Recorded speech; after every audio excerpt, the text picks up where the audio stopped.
Hi, this is Dr. KIMDERAMO from DRKIMD.com and the American Institute of Mind-Body Medicine, and I am speaking today with my friend Dr. Peter Osborne. He is a specialist, board-certified in chiropractic medicine. He is a diplomat at the American Clinical Board of Nutrition. He's really a specialist in nutrition, helping reverse multiple types of chronic illness. He has a practice in Sugar Land, Texas, called Origins Healthcare.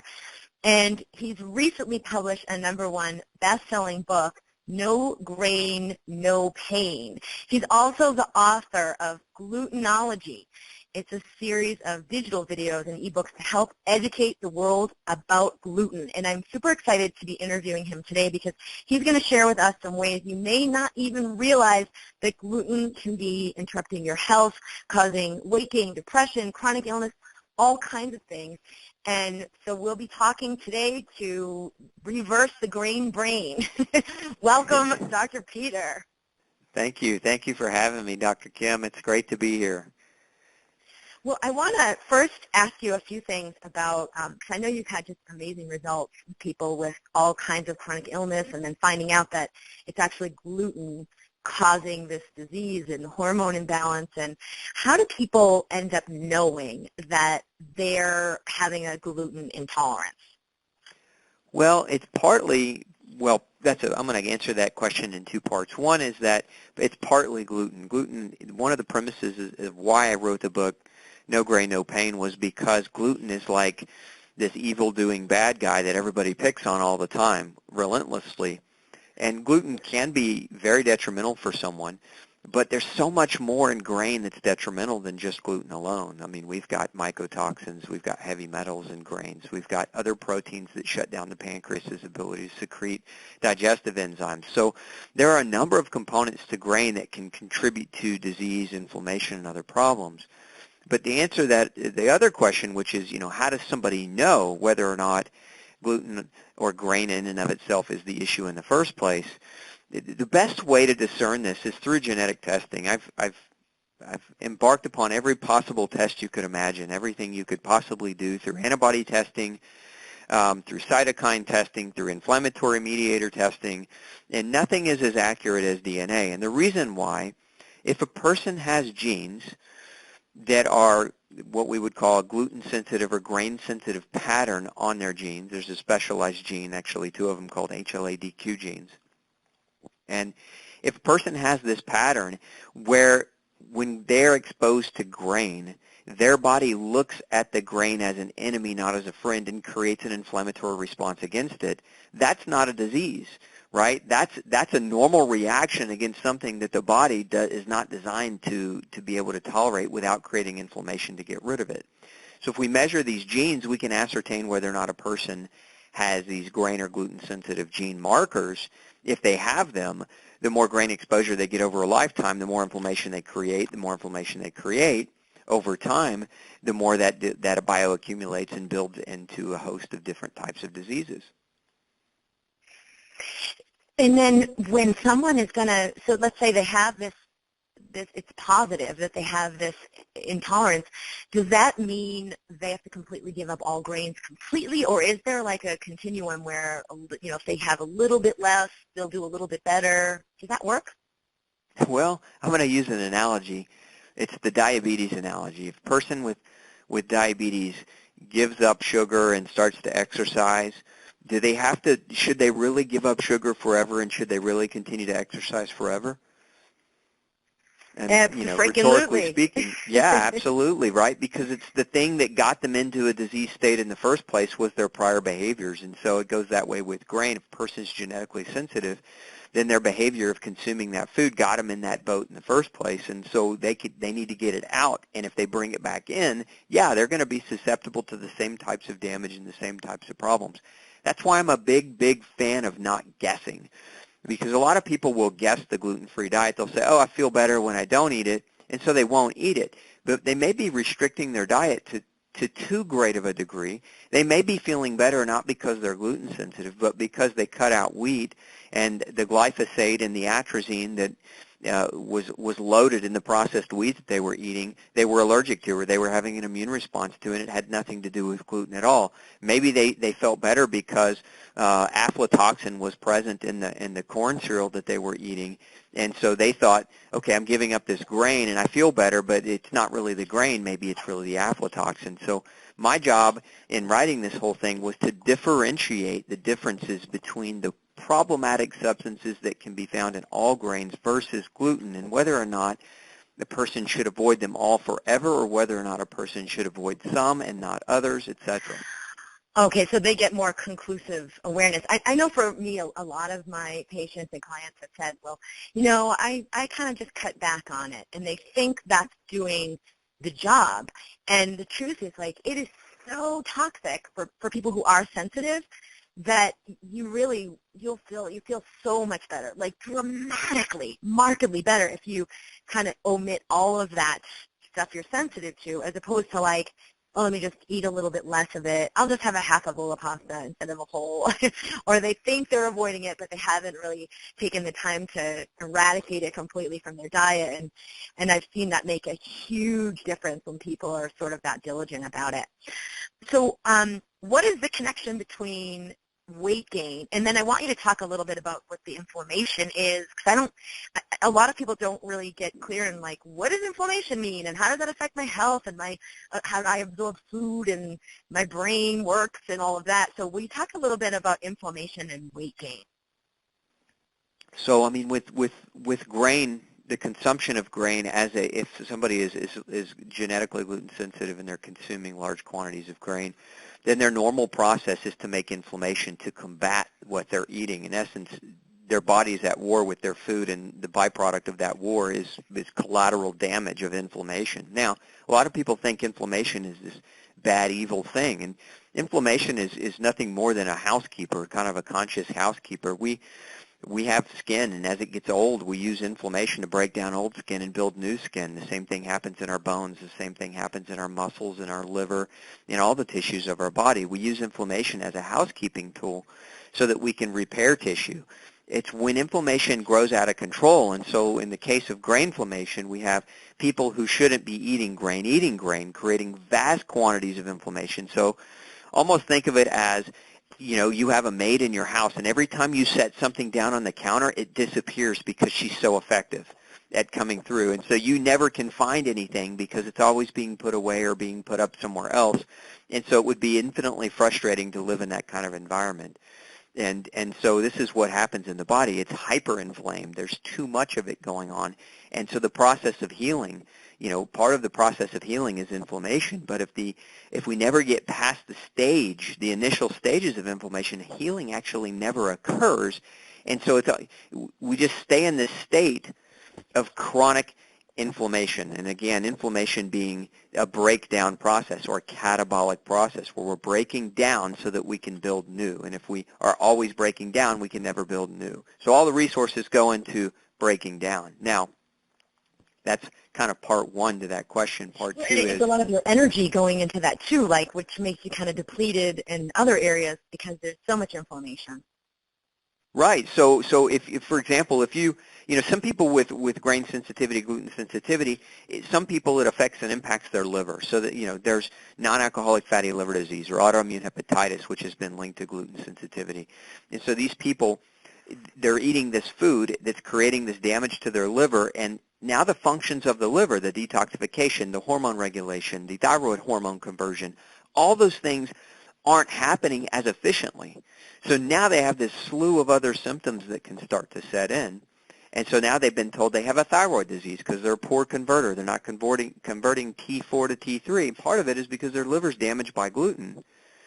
And now their liver can't maintain and continue to do its functions. And so we end up blaming thyroid disease per se as opposed to blaming the origin of where the thyroid disease came from.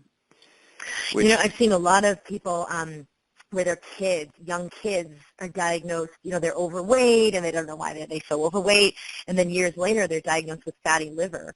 And there are not a lot of doctors who are looking at the diet and looking at this grain sensitivity, and that's exactly what you're talking about, because they're like, I have no idea what could have possibly caused this, and this is a very evident understanding of how that happens.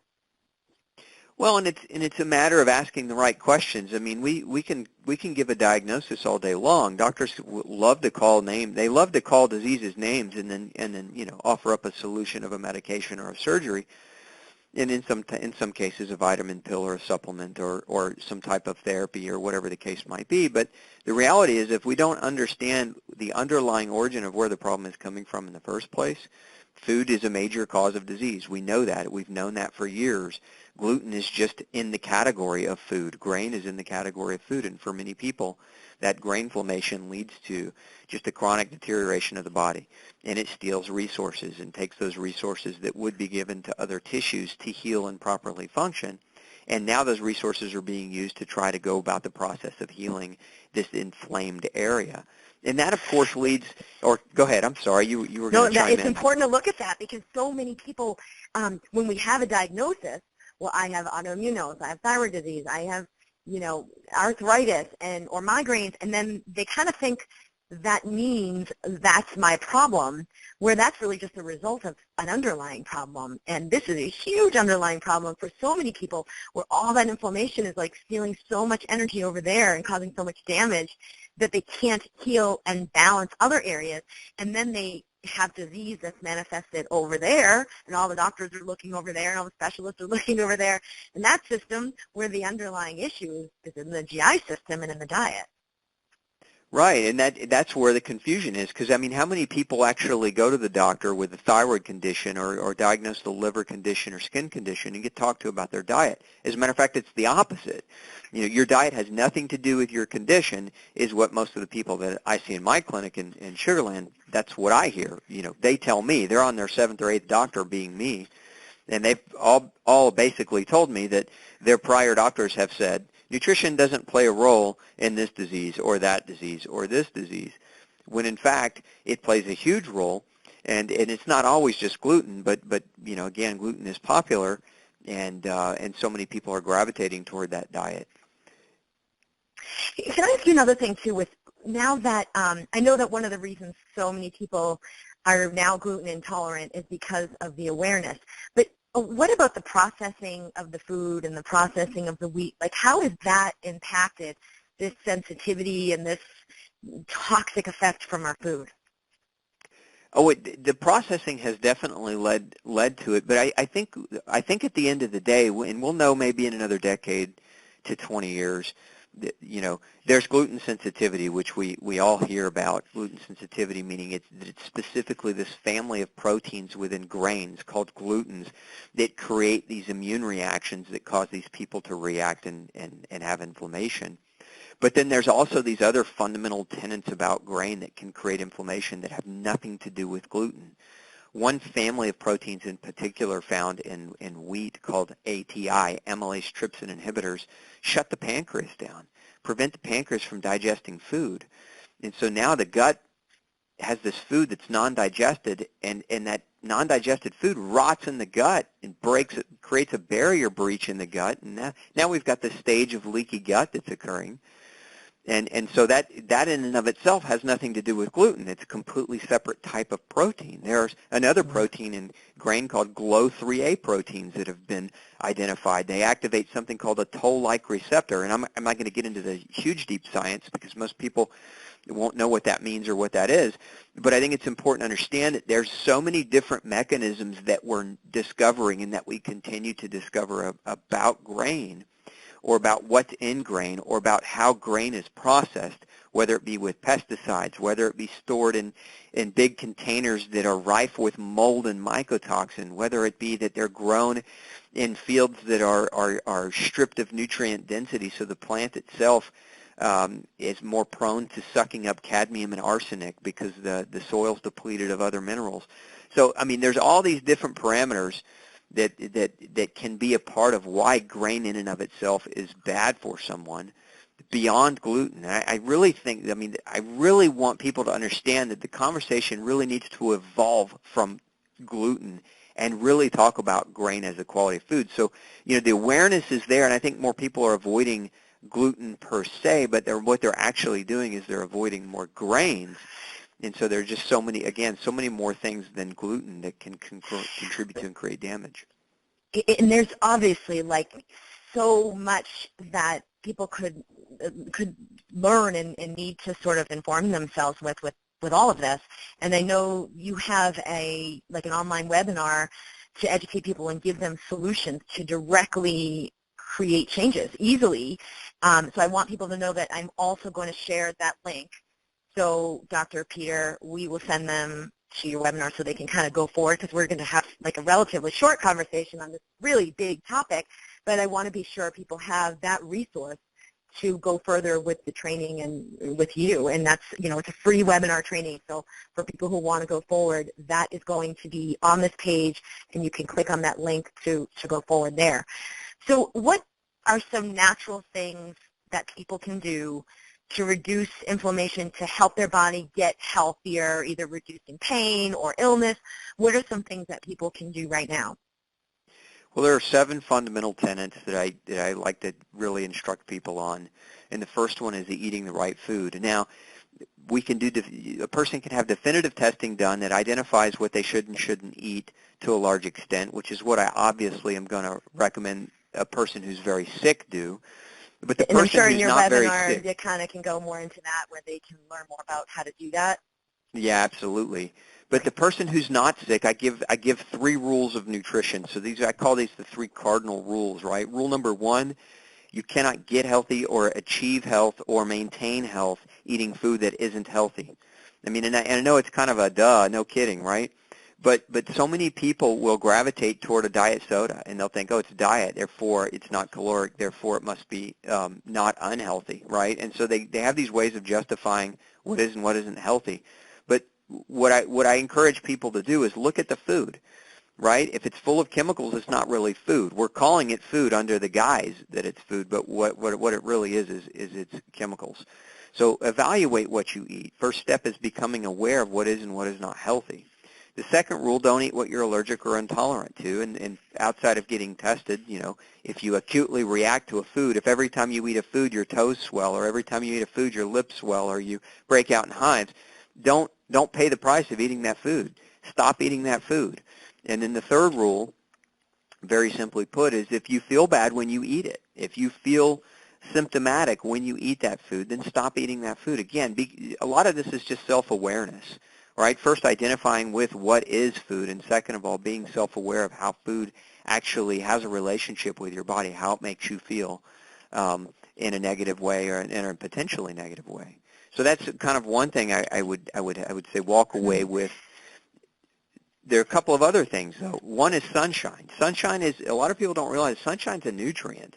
And so many people have been told to go indoors because of the fear of skin cancer that they've become more vitamin D deficient in the last 20 years than we've probably seen in the last 100 years, more vitamin D deficiency. It's an epidemic. And it's linked and then to that affects your gut, right? Because you get not as good sort of a seal in the lining of your gut if you don't have enough vitamin D. So then that can affect all of the same things. Well, absolutely, and it affects your insulin, so therefore it affects how you process sugar, and so you will gain weight with vitamin D deficiency. You'll be diabetic prone.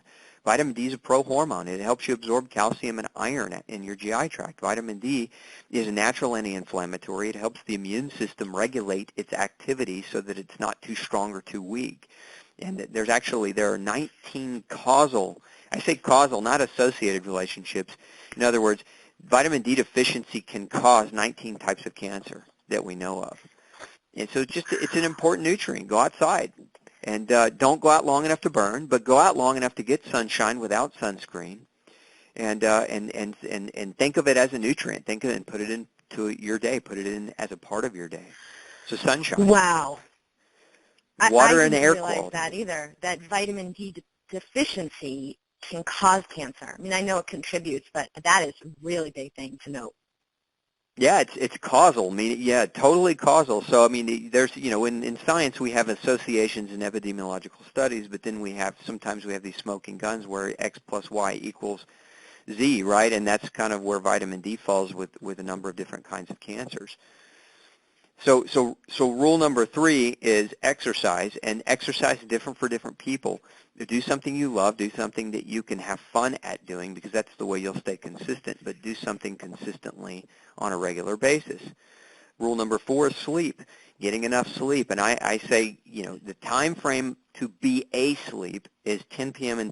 10 p.m. through 2 a.m. Now, don't wake up at 2 and start your day, and don't go to bed at 10. Be asleep by 10. And obviously try to sleep longer than 2 a.m., but you really want to try to have a window where you're at least asleep for that time frame, because that's when your body resets its hormones. That's when your body does most of its healing. And then some of the other common sense tips, learn to laugh. A lot of people take themselves, take life, take everything too seriously, and we've got to have fun. We only have one life, so learn to take yourself less seriously, learn to laugh, learn to manage your stress in ways that are fun. And if you don't program fun into your life, fun won't find you. It'll have a lot harder time. Well, and I know a lot of times people who have food intolerances, like life gets unfun. Food gets unfun. Eating is unfun. It's like, oh, I gotta make sure I do this thing. Whereas they could take it as, that this is an opportunity for me to make myself super, super healthy because of this awareness. And you got to come up with some creative ways to make it fun when you have found out, instead of feeling like, I have this problem and now I can't eat this thing, to actually realize that it allows you to be proactive in creating vibrant health. So that's a huge point there. Yeah, absolutely. So, those are just some of the fundamental things that I would say. Walk away with at least thinking about those things and thinking about doing some of those things or applying them on a consistent, regular basis, because without them, it can be very hard biochemically to restore good health. Well, you're a wealth of knowledge and also amazing resources for pretty much every ailment, from like weight gain and disease. So many people have these chronic illnesses and no one has been able to help them get a solution. But also like anxiety, depression, I know all of these things are directly affected by making these changes and knowing how to avoid grains and which grains to avoid. And so I'm going to make sure everyone knows to go to your live webinar. We'll go much, much more in depth with this and give everyone the resources they need to make these changes easily. So I will put that link in there. Dr. Peter, tell us, what is this whole thing about the prescription pain medication trap? Yeah, that's a big one. The prescription pain trap is look, people get into these positions where they feel like their pain is so great that they need to take medication to alleviate it. And what they don't understand is that, maybe taking an aspirin today is not that big a deal, but when they become kind of consistent users, I'll say, whether they're on a prescription non-steroidal anti-inflammatory like naproxen or Celebrex, or whether on over-the-counters like ibuprofen or aspirin, what ends up happening is these drugs have actually been shown to strip away the mucosal barrier and the mucosal lining in both the stomach and the small intestine. So, we talk about leaky gut as this very fundamental tenet to a lot of these pain syndromes, autoimmune pain syndromes. And so these people get on these drugs that strip away and prevent their gut from ever healing. So taking the medicine affords them a temporary pain relief, but also creates a stage that never allows them to heal. Now, on top of that, and that's the trap, right? On top of that, we've got the nutritional deficit that occurs as a result of using these types of medications. For example, non-steroidal anti-inflammatories, ibuprofen and aspirin, probably the two most common that most people have heard of, Motrin, naproxen. These drugs block vitamin C and folate and iron. And so now you take this drug, you're on it for, a month, 2 months, 3 months. Now you're starting to deplete your iron store and your vitamin C and your folate. Well, the irony is that if you're taking the drug for pain, and let's just say it's muscle or joint pain, those three nutrients are required in order to form collagen and what's called a collagen cross-link, which is what makes collagen really elastic and strong and stretchy. And so our joints, our cartilage, and our muscles and tendons are made out of this substance. And if we're blocking the nutrients that help those substances be made with strength and integrity, then we're setting the stage for recurring injury. So again, we're blocking the pain, but we're creating a leaky gut, and in the secondary process, we're contributing to nutritional loss that leads to predisposition to further injury and further pain and further need for medications, and that's why it's a trap. Yes, and there's so many people taking, even if it's like anti-anxiety, antidepressants, so many people are on those on a chronic basis every single day, sometimes years and decades. And then, of course, pain medications where people have been sort of entrained to use them on a chronic basis as opposed to really being used on a short-term basis the way they're intended. And even, promoting these medications to be used as a long-term solution. Medications should never be a long-term solution. And so what you're saying is they deplete our system of vital nutrients that keep us healthy, and that propagates the problem that we're trying to treat and get better from. So that's a huge trap. I don't think a lot of people are aware of that at all, that can propagate this whole problem. So it's great for people to be aware of that, and I'm really excited about the solutions that you have, because I know we don't have that much time here, but we're giving people a lot of information, and then some really great solutions with your cardinal rules, and I love your tips. And I know there's much, much more where people can go a whole lot deeper and get more support from you, so they're not, so that this is easy. And again, I'm going to send them the link. Tell us a little bit about the webinar so people know what we'll be receiving there. Yeah, so the webinar is all about battling chronic pain and autoimmune disease. Statistically speaking, autoimmune disease kills more people than cancer and heart disease. Just another tidbit of fact that very few people are aware of. And it's such a pervasive problem. Chronic pain is the number one reason people visit the doctor. And what we're trying to do in this webinar is offer viable solutions to eliminating chronic and autoimmune pain. And so part of the webinar is that we're asking people to submit their questions. So when they go to sign up, send me your questions. I'm going to answer as many as I can. The whole premise of this webinar is to help you.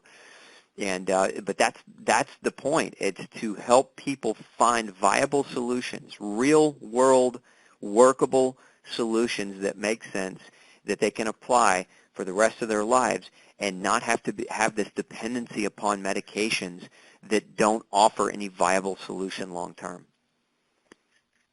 Amen. Amen. I love it. Thank you so much for coming and serving our group and our listeners. I'm really excited to get the word out about this for so many people who we really can sort of fall victim to the trap of the conventional medical system that disempowers us, disconnects us from our health, and sort of has us buying into all of these treatments that really don't work for the long term and can make things worse. So I'm excited to send people to your webinar. And why don't you tell us a little bit about the book? You have a #1 best-selling book, No Grain, No Pain. Why don't you tell us a little bit about that? Yeah, so the book dives in. It's actually a 30-day program. What I wanted to do is I wanted to give people not just the knowledge and the information, because sometimes understanding what the problem is without understanding what the solution to the problem is just creates more stress and hectic patterns in our brains. So now we just become paralyzed and we can't take action. So the book really is a 30-day plan of action steps from start to finish, and how a person can move from chronic pain and autoimmune pain into a place of feeling much, much better, and a place of being empowered to continue those lifestyle changes that were made in the first 30 days on, for an indefinite period of time. But then we also wrap the book up with, and my favorite chapter of the book is all about functional medicine. As you know, Dr. Kim, functional medicine is where it's at. I mean, any doctor who really is passionate about actually solving why a patient is sick is practicing under the philosophy of functional medicine. And so I spent an entire chapter outlining that, spelling that out, teaching people how to find doctors where they can get access to this type of care, because I feel like it's just so important that even if you get through a 30-day program and you feel better, but you still need guidance or you still need help, that you're able to find that help, but able to find it from a doctor who offers personalized care as opposed to the one drug fits all disease model. I agree. I could not agree more. And that's a great resource is to have a functional medicine doctor. We get additional training above and beyond what we learn in conventional medical school to look at these underlying root causes of disease. Awesome. Well, do you want to tell people where they can find you? We're going to put the link for the webinar here. Is there anything else you want to add? Well, they can find us at I have a foundation at glutenfreesociety.org, which we just give great information, free information there about the gluten-free lifestyle and the grain-free lifestyle. And then if they're at all interested in getting a copy of the book, well, I'll just send you the link because I want to give your audience a bonus package. Anybody who buys, we've got a $200 coupon bonus package that we're going to give away to anybody who buys. So I want to make sure your audience has that. I don't want to send them directly to Amazon because if they do that, they won't get those coupons. Okay, so we'll put a special link here so they can get those bonuses when they buy the book. Absolutely. Awesome. Dr. Peter, thank you so much for being here. Thank you, everyone, for listening. This is Dr. Kim from DrKIMD.com, and we're sending you love for an awesome day and fabulous, vibrant health. See you soon.